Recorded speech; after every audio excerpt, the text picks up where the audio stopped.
વડોદરા શહેરમાં રહેતા ગરીબ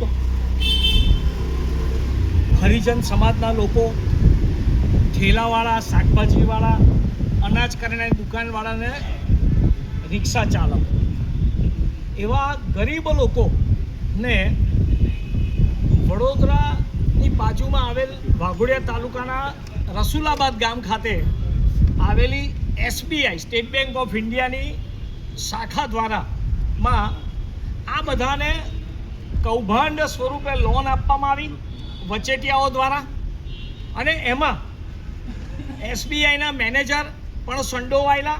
આ લોન આપ્યા પછી આ લોકોના ખાતામાં પૈસા જે જમા થવા જોઈએ એની જગ્યાએ આ કૌભાંડ કરનારા લોકો એમને થોડા કેશ આપી અને પછી બારોબાર પૈસા, ચેકબુક અને બધું જ બેંક મેનેજર પાસેથી વચેટિયાઓ લઈ અને વચેટિયાએ પોતાની પત્નીના એકાઉન્ટમાં પૈસા જમા કરી દીધા.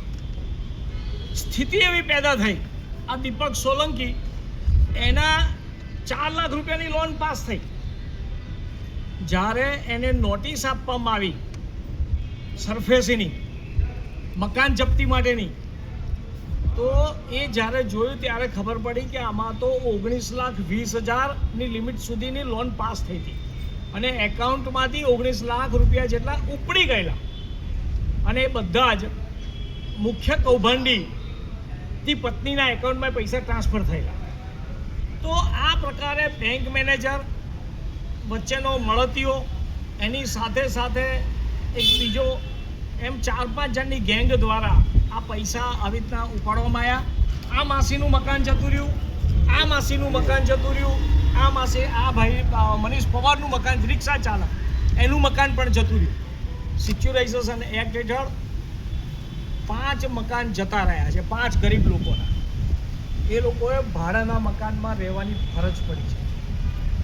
રૂપાણી કરીને આ ભાઈ છે સિંધી, એની પત્ની આ જોઈને જ્યારે એમના લોનના સિક્યુરાઇઝેશનની નોટિસ આવીને કબજો લેવાયા, એની પત્નીને એટેક આવી ગયો ને એની પત્ની જતી, ઘર વેરણ છેરણ થઈ ગયું.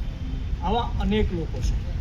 100 ફરિયાદો છે, આવી 100 ફરિયાદો. આને લઈને વાઘોડિયા નામદાર કોર્ટમાં 138ની ફરિયાદ, એટલે ચેક પાછા ફર્યાની અને પૈસા વસૂલ કરવાની બેંક દ્વારા કેસ કરવામાં આવ્યો. મારું એવું કહેવું છે, આટલું બધું થાય છે, આની ફરિયાદો કરી, આમણે હાઈકોર્ટ સુધી જઈને ફરિયાદ કરાવડાઈ, ત્યારે ફરિયાદ લેવામાં આવી, પરંતુ ફરિયાદ લીધા પછી આ લોકોને સિટી પોલીસ સ્ટેશનના એક PI હતા ચૌહાણ, એમણે આ લોકો પાસે આની પાસે સમાધાન રખાવડાવી લીધું. મને આશ્ચર્ય થયું કે હરિજન સમાજના લોકોને તમે છેતરપિંડી કરો છો, એને ફસાવો છો, તમે જાણો છો કે આ હરિજન છે, છતાં પણ એની સામે કોઈ એટ્રોસિટીની ફરિયાદ નહીં. પોલીસ તંત્ર દ્વારા દારૂના 2 કેસ થયા હતા, 5 બોટલ પકડાઈને, તો પણ પાસા કરવામાં આવે, તડીપાર કરવામાં આવે. વાઘોડિયામાં આવા 100 ઘટના બની, આજ સુધી કોઈ પાસા, કોઈ એટ્રોસિટી લગાડવામાં નથી આવી. શું પોલીસને ખબર નથી? વાઘોડિયા પોલીસ નથી જાણતું? વડોદરા આ બધા સિટી પોલીસ સ્ટેશનમાં રહે છે વડોદરામાં, લોન વાઘોડિયાથી પાસ થાય છે. આની પણ જ્યારે સિટી પોલીસ સ્ટેશનમાં ફરિયાદ કરવામાં આવી ત્યારે પણ સિટી પોલીસ સ્ટેશન પણ કોઈ કાર્યવાહી નહીં, માત્ર નામદાર કોર્ટના હુકમના આધારે ફરિયાદ કરી, કોઈ એટ્રોસિટી નહીં લગાડી. મને આશ્ચર્ય થાય છે. આ કૌભાંડ કરનારા લોકોને કેટલા છાવરશો. સ્ટેટ બેંક ઓફ ઇન્ડિયા એ માત્ર મેનેજરની ટ્રાન્સફર કરી દીધી.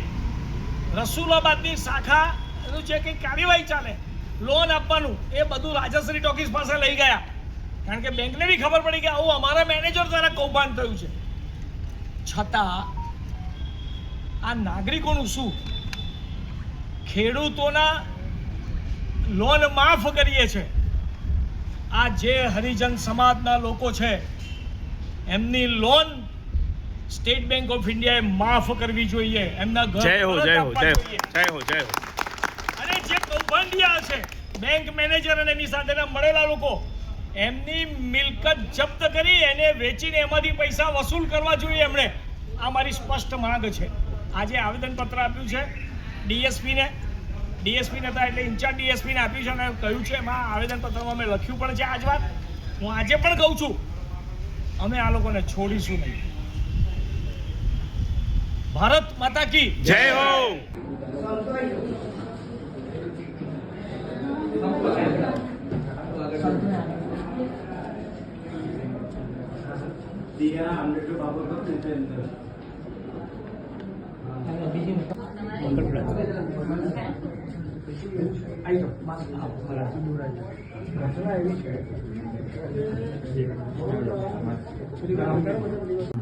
₹19 લાખ ભરી દેવામાં જમા કરી બેંક દ્વારા અને 4 લાખનો સેન્સર લેટર આપ્યો અને 19 લાખ આના બેંકમાં જમા થયા અને આના એકાઉન્ટના પૈસા બધા જ સીધા ટ્રાન્સફર થયા આ નરેન્દ્ર સાવંતની બૈરીમાં ના એકાઉન્ટમાં.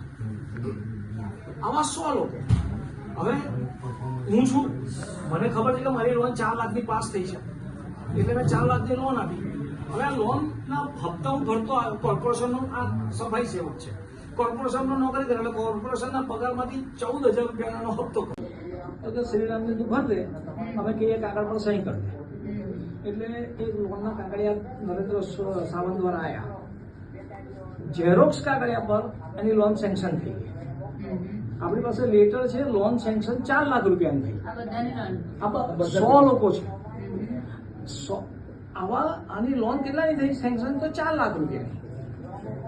લોનના પૈસા અને કેશ નહીં એટલે આને નહીં આપ્યા.